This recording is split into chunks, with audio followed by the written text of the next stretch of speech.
பெரும்பாலும் வாழ்க்கையிலங்க நம்மளுடைய வாழ்க்கை இருக்கு பாருங்க, அது ஒரு பிறப்புக்கும் இறப்புக்கும் இடையேயான ஒரு பயணம். அவ்வளோதானே, அது சுருக்கமான வாழ்க்கை. அது இந்த பயணத்தில் அதை பகுத்து கூட பார்க்கலாம். அதை ஒரு அநேகமாக விவரம் தெரிஞ்ச என்ன, மூச்சு விட்டு ஒரு 3 மாதம் அம்மா வயிற்றுக்குள்ளே இருக்கோம். அம்மாவுடைய வயிற்றுக்குள்ளேயே நம்ம மூச்சு தொடங்கிறதுன்னு சொல்கிறான். 6வது மாதத்துக்கு மேலே நம்ம மூச்சு விட ஆரம்பிச்சிடறோம்.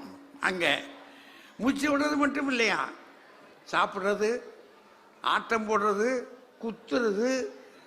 அதை தான் அம்மா அடிக்கடி சொல்லி காட்டுறாளே, உன் பகன் உன்னை விட மோசமாக இருப்பான் போல இருக்கப்பா அப்படின்னு சொல்லி காட்டுறா அப்பா கிட்ட. அதனால் நம்ம வேலையை அங்கேயே ஆரம்பிச்சிட்டோம். அங்கே இருந்து தொடங்கி அதுக்கு பாடு இப்போ கருவாக இருக்கக்கூடிய ஒரு வாழ்க்கை இருக்குது. அப்புறம் அதுக்கு பிற்பாடு குழந்தையா பிறந்த பிற்பாடு ஒரு குழந்தை வாழ்க்கை, ஒரு 5 வயசு வரைக்கும் என்ன தெரியும், அது அப்போ நம்ம என்ன செஞ்சோம், என்னவா இருந்தோம்னு ஏதாவது தெரியும், ஞாபகம் இருக்கா, நினச்சி பார்க்குறோம், நினைவு வரலையே. ஒருவேளை அறிஞர்கள் இங்கே இருக்கவங்களுக்கு யாருக்கும் நினைவு இருக்கா நமக்கு தெரியல. யாரும் நினச்சி பார்க்குறேன். எங்கள் அண்ணன் சொல்கிறாரு, ஒரு நாள் நீ படுத்து கிடந்துட்டா தெரியாதனமா ஒரு என்ன துணியை போட்டு பற்றிருந்தாங்களோ வீட்டில் மிதிச்சுட்டா உன்னையே அப்படின்னு எங்கள் அண்ணன் அப்படியே பதறி அழுவான், சொல்லும் போதே அழுவான். அப்போ அந்த குழந்தை வாழ்க்கை ஒன்று, அது ஒரு 5 வயசு வரைக்கும். அப்புறம் கிட்ட 5 எங்களெல்லாம் 6 வயசுல தான் கொண்டு போய் தள்ளி விட்டாங்க பள்ளிக்கூடத்தில். அப்போ பள்ளிக்கூடத்துக்கு போன பாடு பள்ளிக்கூட வாழ்க்கை, அது கல்வி வாழ்க்கைன்னு வச்சுக்கிடுவோம். அப்போ கரு வாழ்க்கை, குழந்தை வாழ்க்கை, கல்வி வாழ்க்கை. இப்போ கல்வியை முடிச்சாச்சு அப்படின்னா வேலைக்கு போகணும். அது அடுத்த கட்டம் அதுதானே, வேலைக்கு போகணும். அப்போ தொழில் வாழ்க்கை 4வது. தொழில் வாழ்க்கைக்கு போயிட்டோம்னு தெரிஞ்சிட்டாலும் வீட்டுக்கு மொக்க ஆரம்பிச்சிடும். ஆள் வந்துடும், என்னங்க அப்புறம் ஏதாவது பார்க்க வேண்டியதானே, பொங்கல் ஆள் இருக்குது அப்படின்னு ஆள் வந்துடும். சரி, திருமண வாழ்க்கை முடிஞ்ச பிற்பாடு என்ன ஆயிடுது, தந்தையாக இருக்கக்கூடிய வாழ்க்கை 6வது வாழ்க்கை. அப்புறம் கடைசியாக தந்தையாக இருந்து வாழ்ந்து வச்சு நடந்து போகிறப்பாடு தகப்பனை இது தாத்தனாக இருக்கிற வாழ்க்கை. அப்போ 7 வாழ்க்கை 7 கூறா. அதாவது எங்கள் ஊர் மதுரை பகுதியில் சொல்கிறதா இருந்தால் அது என்ன, அது மண்டகப்படினுமா. அழகரை வந்து இறக்கும்போது ஒவ்வொரு மண்டகப்படியாக இறங்கி வருவார். அது மாதிரி இந்த மண்டகப்படி 7 மண்டகப்படி இருக்கு. இந்த 7 மண்டகப்படியில் நம்முடைய வாழ்க்கை சொல்கிறது, நம்முடைய வாழ்க்கை அது யார் கையில், நம்ம கையிலையா, இன்னொருவர் கையிலையா, பிறர் கையில். ஆனால் அப்போ நமக்கு சொல்லும் போதே இப்படி பார்த்துட்டு கிறுக்குத்தனமாக இருக்குது. நம்ம வாழ்க்கைன்ற நம்ம வாழ்க்கை நம்ம கையில் தானே இருக்கும், அது அதுக்கு இன்னொருத்தர் கையில் இருக்க போகுது அப்படின்னு நமக்கு தோணுது இல்லையா. ஆனால் அறிஞர்கள் எப்படி முடிவு பண்ணியிருக்காங்கன்னு தெரியாது நமக்கு. இந்த தலைப்பை கொடுத்துருக்காங்கன்னா ஏதோ ஒரு விஷயம் இருக்கும், இல்லாமல் சொல்ல மாட்டாங்க. கேட்டு தெரிஞ்சுக்கிடுவோமே, நாம் ஏன் கற்பனை பண்ணுவானே, அதனால் கேட்டு தெரிந்து கொள்வதற்காக கூடியிருக்கிறோம். அதுதான் அறிவு பயணிப்பது. நாம் என்ன செய்யறோம், பிறந்ததுலேருந்து பிறந்தோம், அம்மா அப்பா நமக்கு ஏதோ ஒன்று சொன்னாங்க, அவ்வளோதான். அப்புறம் பள்ளிக்கூடத்துக்கு போய் வாத்தியார் சொன்னதை கேட்டோம், கேட்காம இருந்தோம். கிடையாது பெரியவர் அடிச்சுக்கிட்டே சொல்கிறார் இந்த ஆள் அப்படின்ட்டு இருப்போம். அது கேட்டோம் கொஞ்சம். அப்புறம் அதுக்கு பிற்பாடு வாழ்க்கையில் நாம் என்ன கற்றுக்கிட்டோம் அப்படின்றது ஒன்று. கற்றுக்கிட்டது மட்டும் இல்லை, கற்றபடி நிற்கணும் இல்லை. இப்போ நமக்கு இருக்கிற தகராறு எங்கே இருக்குது அப்படின்னா, முதல்ல கற்காத மனிதர்கள் மிகுதி, 2வது கற்றவர்கள் கற்றபடியே நிற்கணும் இல்லை, அது ரொம்ப தகராறு. சரி, நிற்கலாம் நினைச்சோம்னா வீட்டில் ஒத்துக்கிடுவாளா சம்சாரம்?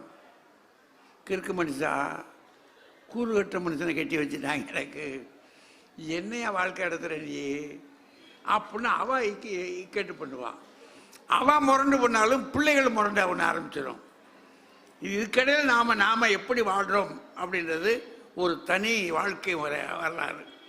இதில் இந்த வாழ்க்கை நம் கையிலா பிறர் கையிலா? உங்களுக்கெல்லாம் நீங்கள்லாம் என்ன நினைக்கிறீங்கன்னு எனக்கு தெரியாது. என்னத்தை பெருந்த அழைப்புன்னு ஒரு போட்டிருக்காங்க. சரி, மழை பெஞ்சிருச்சு, வெளியே உடனே போக முடியாது, சரி என்னத்தையாவது சொல்லத்தையும் கேட்போம் அப்படின்னு அப்படி இருக்கையிலோ அல்லது இல்லைப்படியே கேட்போம். விவரம் என்னதான் இருக்கு கேட்கணும். ஏன்னா எதுவானாலும் சரி கேள்வி ஞானம்ன்றது ஒன்று நம்ம கூட்ட சொல்லிட்டான். எதையாவது கேள்றா, நீ கற்றதனாயினும் கேட்கன்றா. படிக்கலையா பரவாயில்ல, சரி ஒரு வாழ்க்கையை இழந்துட்ட, அது தப்பு தான், ஆனாலும் பரவாயில்ல கேட்கவாது செய்ய, கேட்டுக்க, நான் இதுக்கு பிற்பாடு நிற்கன்றான் மூணாவது. அதனால் நீங்கள் இங்கே கேட்கறது மட்டுமல்ல, உங்களுடைய அறிவை நீங்கள் பயன்படுத்துங்க.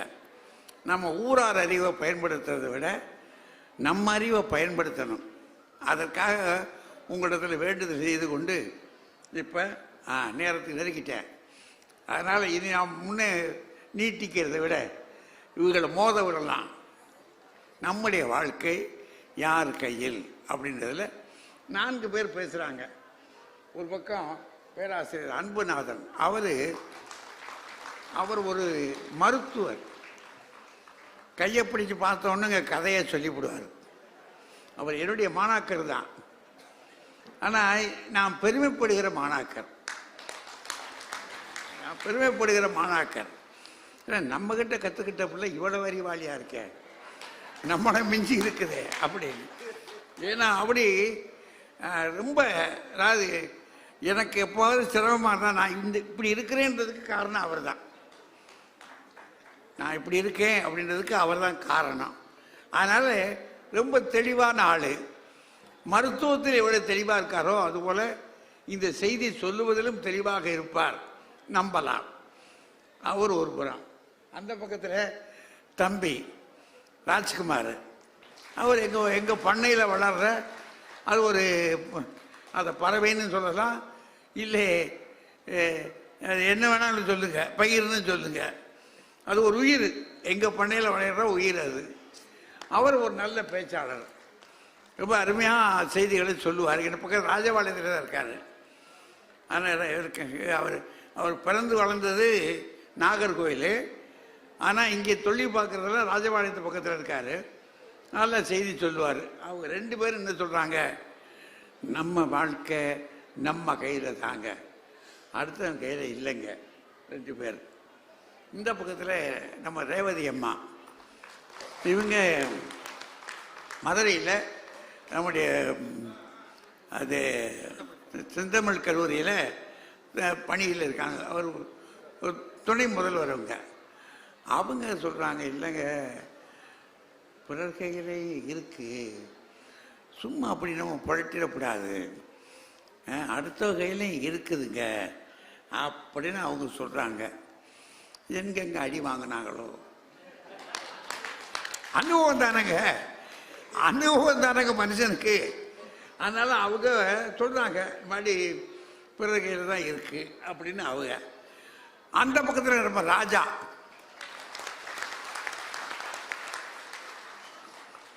அவரும் தெளிவாக சொல்கிறாரு,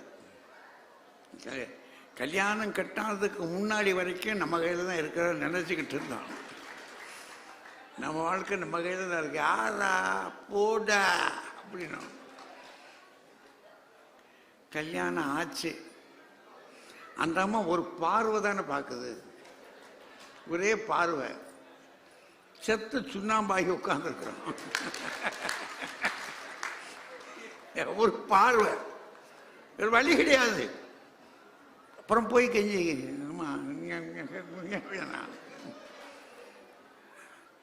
2 நாள் போச்சு, மன நிம்மதி இல்லாமல் இருக்கு. நம்ம மனசு நம்ம கையில் தானே இருக்கு. ஆனால் அவளுடைய ஒரு பார்வையில் இப்போ என்ன ஆகிப்போச்சு, மனசு திருமணத்துக்கு முன்னாடியும் கறங்குச்சு, இப்போ பின்னாடி ரொம்ப ரொம்ப கறங்குது. என்னடா எழுதுன்னு அவர் சொல்கிறார். நம்ம கையில் இல்லைங்க, பிறர் கையில் இருக்குங்க அப்படின்றார் அவர். நமக்கு கேட்டுக்கலாம் தானே, தெரிஞ்சுக்கிட. இனி நான் இடையில் நிற்காதபடிக்கு அவர்கள் அழைப்பதில் பெருமைப்படுகிறேன் என்று சொல்லி, இப்போ நம் வாழ்க்கை நம் கையிலா பிறர் கையிலா என்ற இந்த தலைப்பில் நம் கையில் என்று சொல்ல வருகிறார் பேராசிரியர் அன்புநாதன் அவர்கள். வாங்க.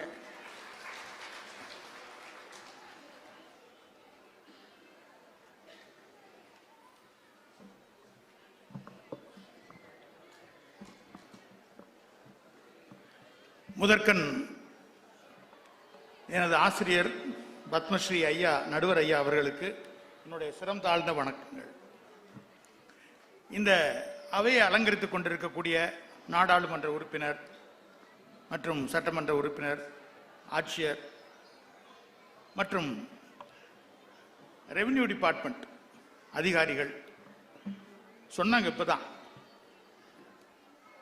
சார், நீங்கள் புலிப்பாலை கேட்டாலும் கொண்டு வர்ற டிபார்ட்மெண்ட் தான் ரெவென்யூ டிபார்ட்மெண்ட் சொன்னாங்க. ரெவென்யூ டிபார்ட்மெண்ட் ஒவ்வொரு ஆண்டும் மிக அருமையாக இந்த புத்தக அறிவு திருவிழாவை நடத்தி கொண்டிருக்கின்றார்கள்.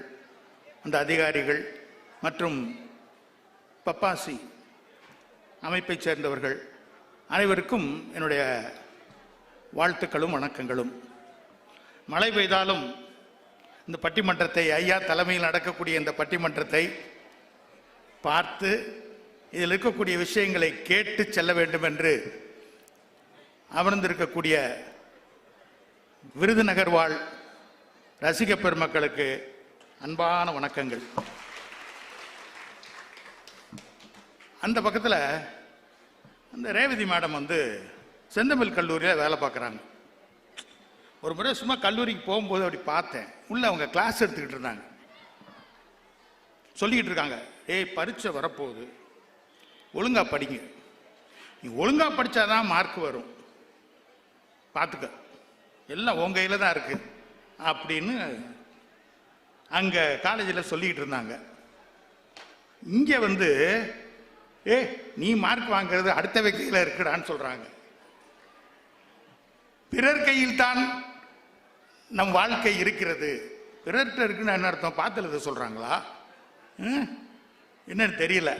சரி, அந்த பக்கம் ராஜா சார் பட்டிமன்றத்தினுடைய அவருக்கே எக்கச்சக்கமான ரசிக கூட்டம் இருக்கின்றது. தனக்கென ஒரு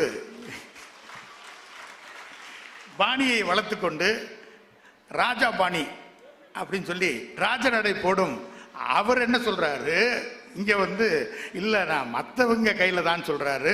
இதிலே ஒரு பெரிய முரண்பாடு இருக்கு. நாங்க என்ன சொல்றோம்னா, நம் வாழ்க்கை நம் கையில் தான். எனக்கு இந்த விஷயத்த என் தங்கச்சி உணர்த்தினான். ரொம்ப நாளைக்கு நிறைய விஷயங்களை நம்ம சின்னவங்கள்ட்ட இருந்து கத்துக்கிறோமா இல்லையா? எங்க அப்பா இந்த சீனா யுத்தம் நடக்கும் பொழுது மிலிட்டரியில் போய் சேர்ந்தாரு. அதுக்கப்புறம் மிலிட்டரியிலே கண்டினியூ ஆனார். மதுரையில் ரொம்ப வருஷம் மிலிட்டரியில் ஏஓ அட்மினிஸ்ட்ரேட்டிவ் ஆஃபீஸராக இருந்தார். அவரை அந்த மிலிட்டரி உடையில பார்த்து பார்த்து அவளுக்கு ஒரே ஆசை, நானும் மிலிட்டரியில் சேரணும். இப்போ மாதிரி அப்போ எல்லா துறைகளிலும் பெண்கள் சேர முடியாது. ஒரே ஒரு துறையில் சேரலாம், அது மருத்துவத்துறை. அதுக்குன்னு தனி பரீட்சை இருக்கு, ஏஎஃப்எம்சின்னு சொல்லுவாங்க, ஆர்ம்டு ஃபோர்ஸஸ் மெடிக்கல் காலேஜ். அதுக்குன்னு தனியாக ஒரு தேர்வு வைப்பாங்க. 75 சீட்டு தான், அதில் 20 சீட்டு பெண்களுக்கு போகும். அதை முயற்சி பண்ணி எழுதுனான், கிடைக்கல, அவளுக்கு கிடைக்கல. அந்த வருஷம் இங்கே தமிழ்நாடு மெடிக்கல்லையும் கிடைக்கல, அவளுக்கு அக்ரிகல்ச்சர் காலேஜ் தான் கிடைச்சிச்சு. அக்ரிகல்ச்சர் காலேஜில் படிக்க ஆரம்பித்தாள். எம்எஸ்சியும் படித்தாள், எம்ஃபிலும் படித்தாள். பின்பு விஞ்ஞானிகளாக சேர்வதற்கான ஐஏஎஸ் ஐஎஃப்எஸ் மாதிரி ஒரு தேர்வு உண்டு. அந்த தேர்விலே எழுதி டிஆர்டிஓல சேர்ந்தான். டிஆர்டிஓன்றது நம்ம நாட்டில் இருக்கக்கூடிய இராணுவத்தில் இருக்கக்கூடிய மிக உயர்ந்த ஒரு ஆராய்ச்சி நிறுவனம். நம்ம கலாம் ஐயா அதில் தான் இருந்தாங்க. பல்வேறு துறைகளை கொண்ட ஒரு பெரிய ஆராய்ச்சி நிறுவனம். அதாவது defence research and development organisation அப்படின்னு சொல்லுவாங்க. நம்ம பாதுகாப்பிற்கான எல்லா விஷயங்களையும் அங்க ஆராய்ச்சி செய்து சொல்வது. அதுல வேலைக்கு சேர்ந்தா அடுத்தடுத்த லெவலுக்கு போனா சேரும் பொழுது ஏ கேடர், ஏ சயின்டிஸ்ட். அப்துல் கலாம் இருந்தது ஹெச். இன்னும் 2 வருஷத்துல ரிட்டையர்ட் ஆக போறா. இப்ப அவ இருக்கிறது ஜி. அவ வந்து பயோ வார்ஃபேர்னு சொல்லுவாங்க. அதுல சீனியர் சயின்டிஸ்டா இருக்கிறா. பயிர்களுக்கு முந்தைய காலத்துல துப்பாக்கி வச்சு சுட்டுக்கிறது, இப்ப பல வழியில கிருமிகளை அனுப்புவது, பயிர்களை நாசம் பண்ணுவது, இப்படி பல வகையில் போர்கள் இருக்குது.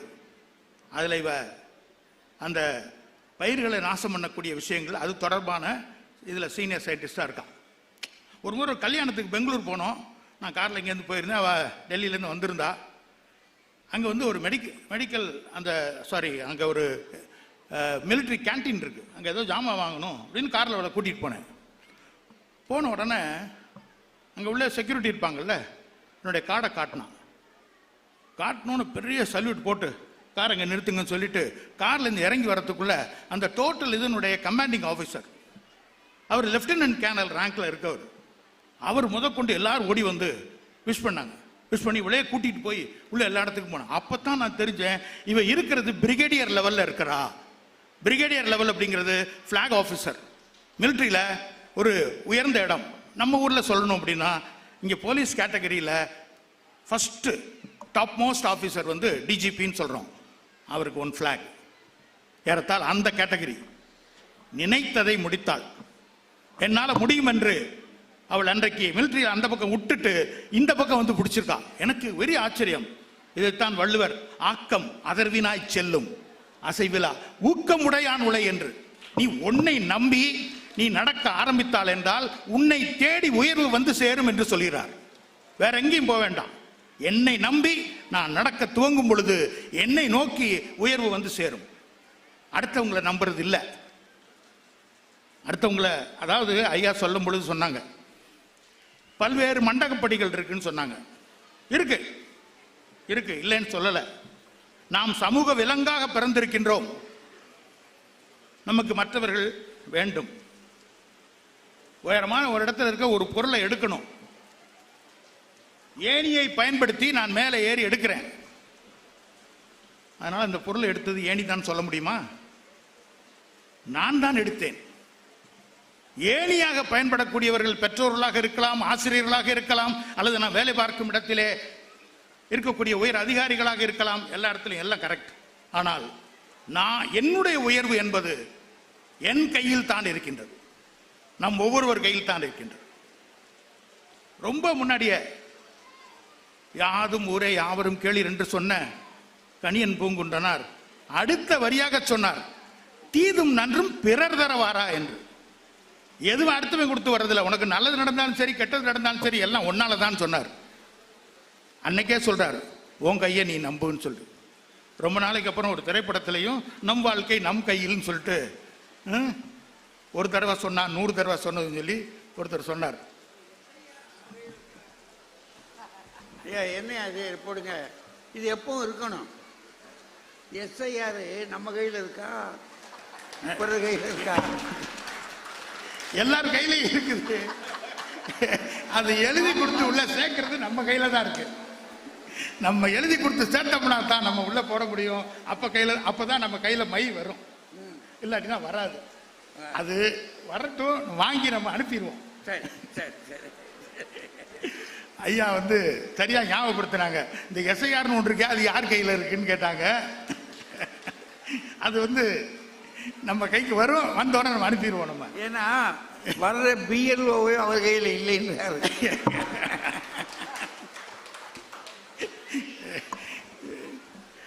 இதுல நம்ம கையில இருக்கு, நம்ம கையில இருக்கு, நம்ம கையில இருக்குன்னு சொல்றோம். நம்ம கையிலன்னா எப்படி, அது என்ன, அது ரொம்ப முக்கியமானது.